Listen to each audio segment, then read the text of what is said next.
বন্ধুরা, আজকে একটা নতুন ব্লগ নিয়ে তোমাদের সামনে চলে এসেছি। কিন্তু রান্নাটা এত সুন্দর ইন্টারেস্টিং রান্না, অবশ্যই দেখতে থাকো পুরো ভিডিওটা। তার জন্য আজকে আমি বানাচ্ছি তোমার চালের ময়দা রুটি আর তোমার রেয়াজি মটন কষা। তার জন্য দেখো চালের রুটিটা বানিয়ে নেব। তার জন্য আমি জল বসিয়ে দিয়েছি পরিমাণ মতো। এখানে আমি তোমার 700 গ্রাম আটা নিয়েছি, মানে চালের গুঁড়ো নিয়েছি, আর ছোটো বাটি 2 বাটি জল তোমার নিয়েছি।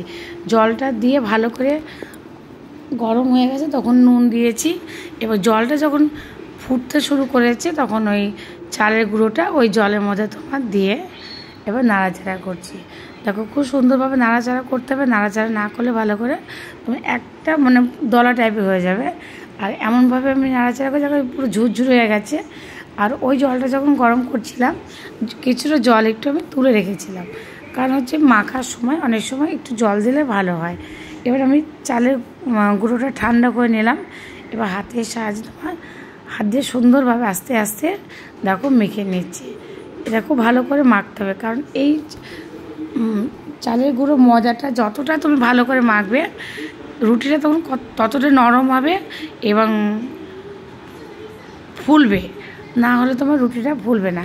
এবার খুব সুন্দরভাবে মেখে নিয়েছি। এবার আমি ছোটো ছোটো লেচিগুলো করে নিলাম। লেচিগুলো করে নিলে কী হয়, রুটিগুলো একই সাইজ হয়, অনেক সময় না করলেও হয়। এবার আমি রুটিগুলো সুন্দরভাবে আস্তে আস্তে ভেজে নেব। দেখো আমি রুটিটা তাওয়াতেই ফুলে নিচ্ছি। তার জন্য রুটি দেখো কতটা সাদা হয়ে যায়, আর এই রুটিগুলো খেতেও খুব টেস্ট হয়। এভাবে তোমরা চালের গুঁড়ো রুটিটা অবশ্যই বানিয়ে নেবে।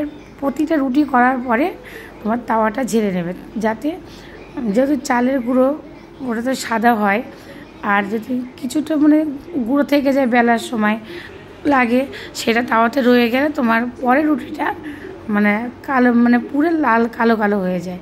তার জন্য প্রত্যেকবার তাওয়াটা তোমার ঝেড়ে নিতে হবে। চালের রুটিটা হয়ে গেছে, আর এখানে আমি তোমার মটনটা রান্না করব।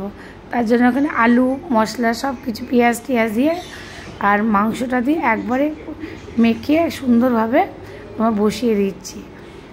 এভাবে আমি রান্না করছি। আর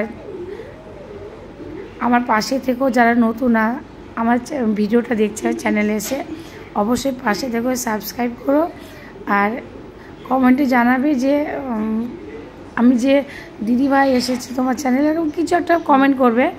অবশ্যই আমি তার পরিবারে গিয়ে ঘুরে আসবো এবং তাকে সাবস্ক্রাইব করে দিয়ে আসবো। এটাই হচ্ছে আমার কথা।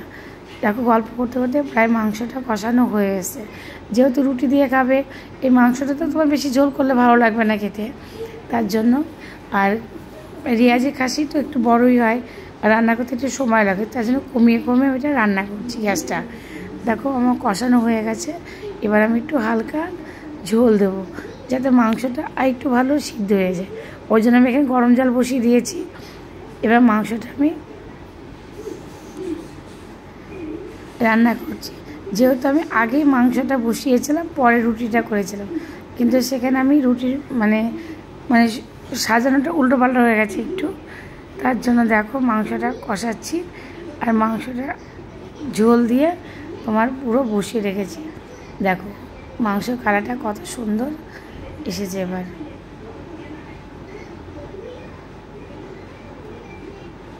সত্যি খাসির মাংস আর চালের রুটি একটা আলাদাই স্বাদ খাবারের। দেখো রান্নাটা পুরো আমার কমপ্লিট। এবার খেতে দেওয়ার পালা, আবার নিজেও খাওয়ার পালা। তার জন্য এখানে খাবারটা আমি রেডি করে নিচ্ছি। তোমাদের কাদের আমার ভিডিওটা ভালো লাগলো অবশ্যই কিন্তু কমেন্ট করে জানিও, আর আমার পাশে দেখো। আর দেখো খেতে দেখতে এত সুন্দর, ভাবো খেতে কতটা টেস্টফুল হয়েছে খাবারটা। তোমরাও এইভাবে একবার বানিয়ে খেয়ে দেখো। Thank you, good night.